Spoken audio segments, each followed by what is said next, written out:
皆さん、こんにちは。陽介です。今日は日本で自転車に乗る皆さんに大事なお知らせがあります。2026年4月1日から日本で自転車の交通ルールが変わりました。今まで自転車での罰金はなかったんですが、自転車に乗っていてルールを守らないと罰金を払わないといけなくなったんです。ちなみに私自身は今は自転車にはほとんど乗らないんです。乗るのは子供の授業参観の時とか学校に車で行っちゃいけない時だけなんですよね。だから3ヶ月に1回くらいしか乗りません。もちろん車の免許を持つ前、大学生までは毎日のように乗っていましたけどね。でも、日本に住んでいる方は自転車に乗る人も多いと思います。だからこそ、今日の話はぜひ最後まで聞いてほしいなと思います。まず、何が変わったのか説明しますね。4月1日から改正道路交通法という新しいルールが始まりました。改正というのは法律やルールを変えることです。道路交通法は道路を安全に使うためのルールを決めた法律ですね。今回の改正で自転車にも青切符という制度が導入されました。青切符というのは交通違反をした時に警察から渡される紙のことです。反則金というお金を払えばそれで終わりになります。反則金というのはルールを破った時に払うお金のことですね。これまで青切符は車やバイクに乗る人にしか使われていませんでした。自転車の違反には赤切符というものが使われていたんです。赤切符というのはもっと重い処分で刑事手続き、つまり裁判に関わる手続きが必要になるもんなんですよね。でも処分が重すぎるから実際には警察はほとんど取り締まりをしていなかったんです。自転車で信号を無視しても歩道をスピードを出して走っても注意されることはあってもそれ以上のことはほぼなかったんです。それが青切符の導入で変わりました。青切符は手続きが簡単なので警察がどんどん取り締まれるようになったんです。つまり今まで見逃されていたことがこれからは見逃されなくなるということなんですよね。対象になるのは16歳以上の自転車に乗る人です。違反の種類は全部で113個もあるそうです。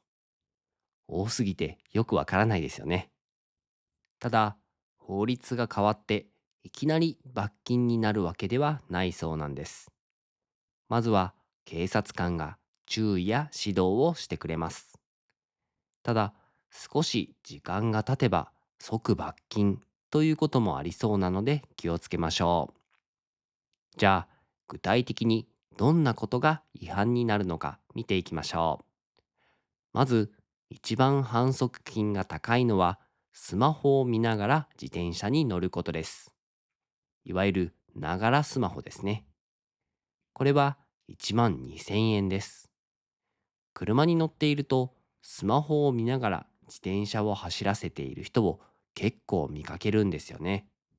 あれは本当に危ないと思います。前を見ていないんだから歩いている人にぶつかるかもしれないし、車にぶつかるかもしれない。1万2000円という金額はそれだけ危険だということを示していると思います。次は信号無視です。赤信号なのに止まらずに進んでしまうと6000円の反則金がかかります。それから右側通行、つまり逆走ですね。逆走というのは本来走るべき方向と反対に走ることです。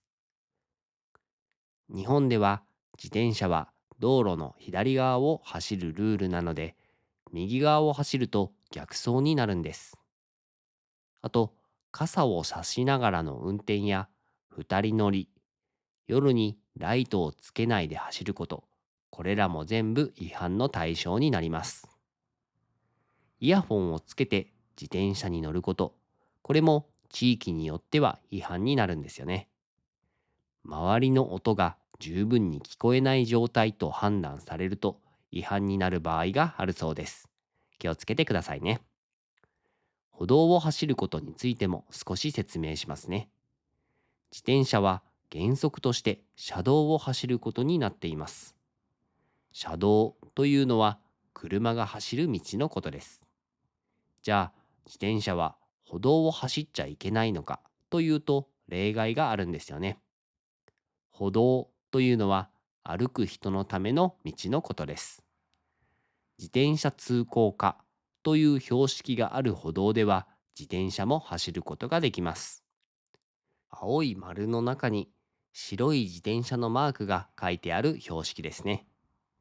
それから13歳未満の子供や70歳以上のお年寄り、体の不自由な方が自転車に乗るときも歩道を走ることができます。そして車道の状況が危険な場合、例えば工事をしていたり、車がたくさん駐車していて通れなかったりするときも歩道を走ってもいいことになっています。ただし、歩道を走るときは歩いている人が優先です。車道に近い側をゆっくり走らないといけません。このゆっくり走ることを徐行と言います。徐行というのはすぐに止まれるくらいのスピードで走ることですね。さて、ここからが今日の大事なところです。この新しいルール、実はすごく評判が悪いんですよね。YouTube のニュースのコメント欄なんかを見ると、批判的な意見がとても多いんです。一番多い声は、車道を走れって言うけど、車道の方が危ないじゃないかというものです。実際に車道を走ったことで事故が起きているケースもあるんです。日本の道路は車のために作られた場所が多くて、自転車レーンがある道ってまだまだ少ないんですよね。車がすぐ横を通っていくし、大きなトラックが来ると風圧もすごい。だから歩道があるならそっちを走りたいって普通に思うんですよね。そして結局車道を走るのか歩道を走るのかわからないというのがみんなを混乱させています。さっき説明したように歩道を走っていいケースもあるんですが、じゃあ今自分が走っている場所は走っていい場所なのかを判断するのが実際にはとても難しいんですよね。標識を見落とすこともあるし、車道が危険な場合は歩道 OK と言われても、どこからが危険なのかはっきりしない。テレビでは警察官がいるのを見て、慌てて歩道から車道に飛び出す自転車が出てくる可能性も指摘していました。これは逆に新たな事故のリスクになりますよね。データを見ると、2025年の自転車と歩行者の事故は全国で3269件で、過去20年で最も多かったそうです。しかもその半分以上が歩道や横断歩道での事故だったんですよね。つまり歩道を走る自転車が危ないのは事実です。でも車道も安全とは言えない。このどっちも危ないという状態がみんなの不満の根っこにあるんだと思います。ただ、自転車側にだけ厳しくなったわけではないんです。実は、車を運転する人のルールも同じタイミングで変わりました。車が自転車を追い越すときは、少なくとも1メートルくらいの間隔を空けないといけなくなったんです。